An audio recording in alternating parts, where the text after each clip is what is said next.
રાજ્ય અને દેશના ખેડૂતો છે એક બાદ એક આંદોલન કરી રહ્યા છે. રાજ્યનો ખેડૂત છે વીજ લાઈનનો પ્રશ્ન હોય કે પછી ગેસ લાઈનનો પ્રશ્ન સતત આંદોલન કરી રહ્યો છે. આપણે જોયું કચ્છના વાંડિયાથી જે લડાઈની શરૂઆત થઈ છે આજે દ્વારકા સુધી પહોંચી છે. એક બાદ એક પ્રશ્નને લઈને ખેડૂતો છે અત્યારે વાવણીનો સમય છે. વાવણી કરવાને બદલે ખેતરમાં રહેવાને બદલે ખેતરને બચાવવા માટેના પ્રયત્નો કરી રહ્યું છે. આજે ખેડૂત છે તે કયા પ્રશ્નોને લઈને લડી રહ્યો છે તે અત્યારે આપણે જોઈએ કે ગેસ લાઈનનો પ્રશ્ન છે તેને લઈને દ્વારકાના ખેડૂતો પણ હવે મેદાને છે તેના વિશે જ વાત કરવી છે. નમસ્કાર, ગુજરાત BS9 TV ન્યૂઝમાં આપની સાથે હું છું ભગવતી વિશાવડિયા.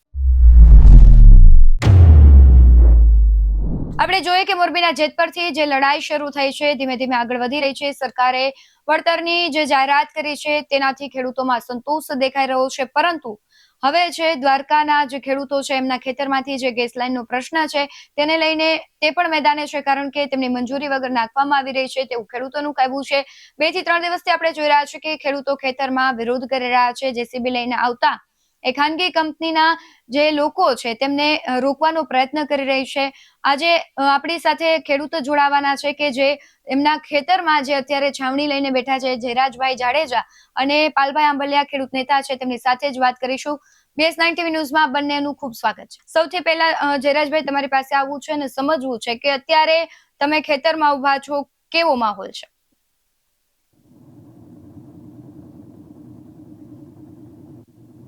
મેડમ, અમારે આજે 17-18 દિવસથી અમે બધા પાસે ગયા, કલેક્ટર પાસે, ધારાસભ્યો પાસે, સાંસદશ્રી પાસે, બધાને અમે લેખિતમાં રજૂઆત કરી, પણ અમારા કોઈ ખેડૂત ભાઈઓને કોઈને ખબર નથી. એની ખેતરની અંદરમાં એને જાણ વગર એને 7/12 નોંધ પાડી દીધી. ત્યારબાદ તો મેડમ અમારા જે ખેડૂત ભાઈઓ છે એને કોઈને નોટિફિકેશન મળ્યું છે સરકારશ્રી, અને વળતર બહુ ઓછું કહે છે. 7,000 રૂપિયા જ ખાલી વળતર કહે છે. બરાબર, 7,000 રૂપિયા અત્યારની સમયની અંદરમાં કાંઈ ન કહેવાય. કેમ કે ક્રેન ઇન્ડિયા જયારે વટાણી ત્યારે 37,500 રૂપિયા ચૂકવેલ હતા ગુઠાના મેડમ, અને અત્યારે ખાલી 7,000 રૂપિયા જ આ લોકો દે છે. પાલભાઈ, તમારી પાસે આવવું છે અને સમજવું છે પહેલા તો કઈ કંપનીની છે પાઇપલાઇન નાખવામાં આવી રહી છે, કયા એવા વિસ્તારો છે કે ત્યાંથી આ પાઇપલાઇન નીકળે છે? ભગવતીબેન, મારો અવાજ આવે છે? હા ભગવતીબેન, આ GSPL કંપની છે, એમની ગેસ પાઇપલાઇન છે. જામનગર જિલ્લાના 3 અને દ્વારકા જિલ્લાના 29 એમ મળીને કુલ 32 ગામોમાંથી આ વીજ લાઈન નીકળવાની છે. અને આ વીજ લાઈન જ્યાંથી નીકળે છે એવા લગભગ 1200 થી 1500 ખેડૂતો દ્વારકા જિલ્લાના અને જામનગર જિલ્લાના ટોટલ આનો ભોગ બને છે. ભાઈ જયરાજભાઈ જે વાત કરતા હતા એ 2011-12 ક્રેન્સ ઇન્ડિયા કંપની, એટલે એની અંદર પણ જેવી રીતે GSPL એ ગુજરાત સરકારનો સાહસ છે એવી જ રીતે ક્રેન્સ ઇન્ડિયાની અંદર સેન્ટ્રલ ગવર્મેન્ટનો હિસ્સો હતો. બરાબર છે, એટલે એ પણ સરકારી ગવર્મેન્ટ કંપની જ ગણાય. એ સમયે આજથી 11-12 એટલે આજથી 24 વર્ષ પહેલા, બરાબર છે, ત્યારે અમને ખેડૂતોને 37,500 રૂપિયા પ્રતિ ગુઠાનું વળતર આપવામાં આવ્યું હતું. અત્યારે આ કંપની છે એ સરકારી જ કંપની છે, ઓલી એ સરકારી જ કંપની હતી. અત્યારે આ એમ કે છે કે તમને 7,000 પ્રતિ ગુઠાના મળશે. આવું મૌખિક કહ્યું છે, લેખિત તો કોઈ આપ્યું જ નથી. એટલે તમારા 2 સવાલ હતા, એના મારો જવાબ. પણ એનાથી આગળ બેન, હું BS9 ના માધ્યમથી ગુજરાતના નાગરિકો જે ઘરે બેઠા છે, કારણ કે ખેડૂતો તો આ સરકારને ઓળખી જ ગઈ છે, ઘરે બેઠા છે, એમના માટે કહેવા માંગુ છું કે સરકારનું કામ છે કાયદાઓનું પાલન કરાવવાનું. પહેલું કામ છે વિધાનસભામાં કાયદાઓ ઘડવાનું. બીજું કામ છે એ ઘડાયેલા કાયદાઓ નો કલેક્ટર અને SP ના માધ્યમથી, DSP ના માધ્યમથી આનો અમલ કરાવવો. હવે આ ગેસ પાઇપલાઇન લાઈનની જે વાત છે તો એમાં કાયદાઓ 3 લાગુ પડે છે.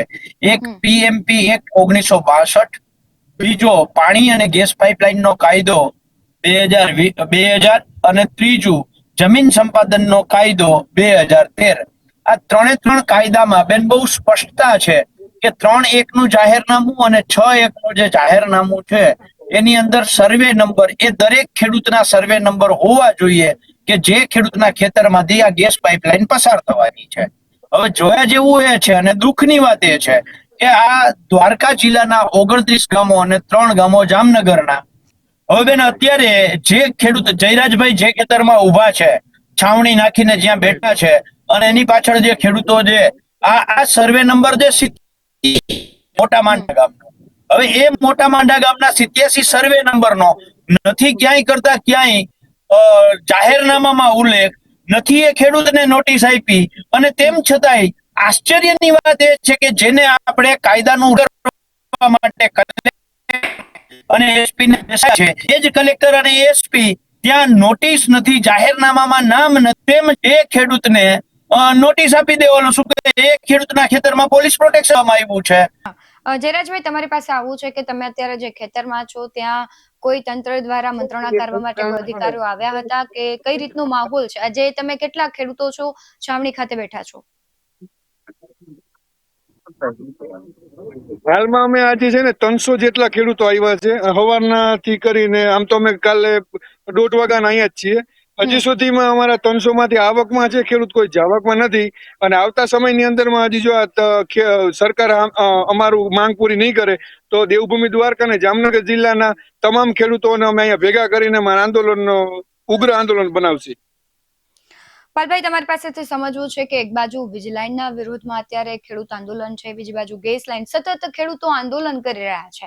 સરકાર છે તે જાહેરાત કરે છે, તેનાથી પણ ખેડૂતોમાં ક્યાંક અસંતોષ છે.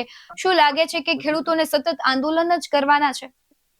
અને હું એમ કહેતો હતો કે આ સરકારમાં ડુપ્લિકેટ અધિકારીઓ, ડુપ્લિકેટ કચેરીઓ, ડુપ્લિકેટ કોર્ટો તો જોઈતી, આ સરકારમાં ગરીબોના ઘર તોડી અને કોક શું કહેવાય માલેતુજારને દઈ દેવા માટે ડુપ્લિકેટ ડિમોલેશન પણ હવે આજકાલ થાય છે.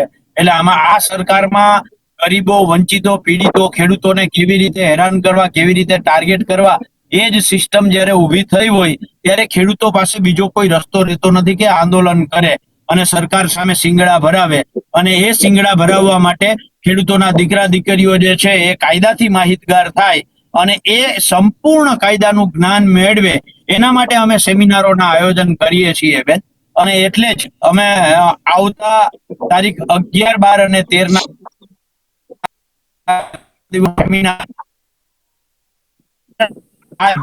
જમીન માપણીના પ્રશ્નો હોય, જમીન સંપાદનના હોય, ગેસ લાઈનના પ્રશ્નો હોય, આ બાબતે અમે 3 દિવસનો ફરીથી સેમિનાર કરવા માંગીએ છીએ. અને એમાં અમે અત્યારે જે જોડાવા માંગતા હોય એ લોકોને હું BS9 ના માધ્યમથી ખેડૂતના દીકરા દીકરીઓને આહવાન કરું છું કે તમે પણ જોડાવો. અને જોડાવા માટેની બહુ એકદમ સિમ્પલ પદ્ધતિ છે. એક હું તમને નંબર બોલું છું, એ નંબર ઉપર તમારે તમારું નામ, ગામ, તાલુકો, જિલ્લો, મોબાઈલ નંબર લખી અને એ વોટ્સઅપ કરવાનો છે. પરેશભાઈ નો નંબર છે 97270 24934, 97270 આ નંબર ઉપર તમે તમારું નામ, ગામ, તાલુકો, જિલ્લો, મોબાઈલ નંબર લખી અને વોટ્સઅપ કરો અને નીચે લખી દો કે મારે સેમિનારમાં ભાગ લેવો છે. એટલે તમને 8 કે 9 તારીખ સુધીમાં સામેથી મેસેજ કે કોલ આવી જશે. 11, 12 અને 13 3 દિવસનો સેમિનાર છે ને આ સેમિનારમાં અમે પ્રયત્નો કરીએ છીએ કે દેવેન્દ્ર શર્મા, ભાઈ અશોક વાનખેડે, યોગેન્દ્ર યાદવ, આવા લોકો જે જ્ઞાન સભર માણસો છે, ગુજરાતમાંથી હેમંતકુમાર શાહ હોય, આનંદ યાજ્ઞિક, એડવોકેટ આનંદ યાજ્ઞિક સાહેબ હોય, પીપી સવાણી સાહેબ હોય, રમેશ સવાણી સાહેબ હોય, આવા નિવૃત્ત IPS, IAS અધિકારીઓને પણ આ સેમિનારમાં બોલાવી અને એના સિવાય જયેશભાઈ પટેલ છે કે લાલજીભાઈ દેસાઈ, એટલે કે અમારી જે આંદોલનની ટીમ છે, આંદોલનો કેવી રીતે કરવા, એટલે એના માટેનો એક અમે આવો સેમિનારનો પ્રયાસ કરીએ છીએ. એટલે જે લોકોએ આ સેમિનારમાં ભાગ લેવો હોય એને અમે આમંત્રીએ છીએ. પણ આ સેમિનાર એટલા માટે કરવા પડે છે ભગવતીબેન કે જેથી કરીને ખેડૂતના દીકરા દીકરીઓ પોતાના હક અધિકારથી જાગૃત થાય. તમારો જે સવાલ હતો કે હું ખેડૂતો આંદોલન જ કરતા રહેશે, ખેડૂતોએ આ સરકારને જડબાતોડ જવાબ આપવા માટે પહેલા કાયદાઓથી માહિતગાર થવું અને કાયદામાં રહી અને સતત લડતું રહેવું આ એકમાત્ર ઉપાય છે. અને છેલ્લે એક સામૂહિક રીતે પ્રયાસ કરી અને ખેડૂતોના જે હક અને અધિકારની વાત છે, દાખલા તરીકે રાજ્ય સરકારે 4/7/2026 નો જે આ વીજ લાઈનોનો પરિપત્ર કર્યો છે, આ પરિપત્ર સંપૂર્ણ ખેડૂત વિરોધી છે. તો આ સેમિનારમાં અમે આ કેવી રીતે અને શું કામ વિરોધી છે એ બાબતે પણ ચર્ચા અને માહિતી અને માર્ગદર્શન આપવાના છીએ. એટલે મૂળ વાત એ છે કે સરકારના જે ખેડૂત વિરોધીઓ પરિપત્રો થાય છે, કાયદાઓ થાય છે, એની સામે લડવા સિવાય ખેડૂતો પાસે બીજો કોઈ વિકલ્પ નથી. અને એટલે જ અમે ખેડૂતોને માહિતગાર કરવા માંગીએ છીએ બેન. જયરાજભાઈ, સરકાર છે તેની સાથે મંત્રણા થાય કે ન થાય, અને કદાચ સરકાર તમારી સમક્ષ આવે છે, ખેડૂતોની સમક્ષ, અને તમારી માંગ છે તેને સાંભળે છે તો, અને નથી સાંભળતા અથવા જાહેરાત કોઈ પણ તમારા હિતલક્ષી નથી થતી, તો ખેડૂતો આગામી દિવસોમાં શું કરશે?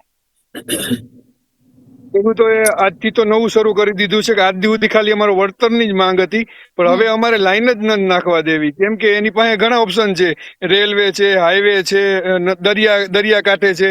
કેમ કે અમારી ખેડૂતની જે જમીન છે હાલમાં 1.5 કરોડ રૂપિયા હોય, 80 લાખ રૂપિયા હોય કે 50 લાખ રૂપિયા હોય. કાલ સવારે એની લાઈન જાય મેડમ, તો એ લાઈનની કિંમત ડાયરેક્ટ 40,000 માંથી ડાયરેક્ટ 12,000 રૂપિયા, 40 લાખ માંથી ડાયરેક્ટ 12 લાખ રૂપિયા થઈ જાય, બરાબર. એટલે જ્યાં સુધી હવે આ કામ બંધ ના થાય ત્યાં સુધી ખેડૂતોનું દેવભૂમિ દ્વારકા અને જામનગર ખાતે મોટામાં મોટું આંદોલન અમે કરવામાં છે મેડમ. જી પાલભાઈ, જે પ્રમાણે જયરાજભાઈએ વાત કરી કે સરકાર પાસે ઘણા બધા પ્લાન છે, તેમ છતાં ખેડૂતોના ખેતરમાંથી જ આ લાઈનો પસાર કરવામાં આવે છે, તેને લઈને તમારું શું માનવું છે? એમાં બે બાબતો મારે ધ્યાન દોરવું છે. એક તો જયરાજભાઈ અત્યારે જે ખેતરમાં બેઠા છે, મોટા માંડાના 87 નંબરના સર્વે નંબરમાં એ બેઠા છે, એની બાજુમાં 86 છે. એ ખેડૂત ખાતેદાર છે, એ બંને કાકા અદાના દીકરા છે, બરાબર છે. પણ જોવા જેવું એ છે કે આ લાઈન અત્યારે 87 માંથી આ લાઈન નીકળે છે, તો એ 87 નંબરની બાજુમાં 86 પૈકી 2 છે. એમાં આજથી 10-12 વર્ષ પહેલા ત્યાં ખાંભો ખોડી દીધો છે જીએસપી, અહીંથી લાઈન પડી છે. તો પહેલી વસ્તુ એ છે કે એ 400 મીટરનો રૂટ શું કામ બદલાવ્યો? એનો અર્થ એવો કે પાછળ કોઈક ભાજપના મોટા નેતાનું ખેતર નથી ને. જી જયરાજભાઈ અને પાલભાઈ, આપ બંને જોડાયા બદલ ખૂબ આભાર. જે પ્રમાણે વાત કરવામાં આવી કે ખેડૂતો છે અત્યારે ક્યાંક પોલીસની દમનગીરી, ક્યાંક સરકારની ખેડૂત વિરોધી નીતિ તેમને બતાવી રહ્યા છે અને તેનાથી અસંતોષિત છે. આપણે જોયું કે જે પ્રમાણે પાલભાઈએ વાત કરી કે આખું સમજાવ્યું કે ક્યાંથી ખેતરમાંથી લાઈનને બદલે બીજો ઓપ્શન બી છે, પરંતુ સરકાર છે ત્યાંથી નથી કાઢતી, ખાનગી કંપનીઓ ત્યાંથી વીજ લાઈન હોય કે ગેસ લાઈન હોય તે પસાર નથી કરતી. ખેડૂતોના ખેતરમાં અત્યારે ઉભો પાક છે તો તેને ખૂંદી નાખવામાં આવે છે અને ત્યાંથી લાઈનો પસાર કરવામાં આવે છે. એટલે ખેડૂત છે સતત આંદોલન કરવાના મૂડમાં છે, કારણ કે તેના હક અને હિસ્સાની લડાઈ છે, અને ન માત્ર ખેડૂતોની લડાઈ છે, કારણ કે જો ખેતરમાં અન્ન નહીં પાકે તો આપણે ખાશું શું? એટલે આ બધાની લડાઈ છે ને આગામી દિવસોમાં ખેડૂતો મોટા આંદોલનની પણ તૈયારી બતાવી રહ્યા છે. પરંતુ ખેડૂતોની આ લડાઈને લઈને તમારું શું માનવું છે? કમેન્ટમાં જરૂરથી જણાવજો. બાકી આવા જ વધુ અહેવાલો સાથે ફરી મળતા રહીશું. તમે અમારી યુટ્યુબ ચેનલને સબસ્ક્રાઇબ કરવાનું, અમને ફેસબુક અને ઇન્સ્ટાગ્રામ પર ફોલો કરવાનું ભૂલશો નહીં. બાકી અમને અપડેટ્સ મેળવવા માટે આપ જોતા રહો BS19 ન્યૂઝ. નમસ્કાર.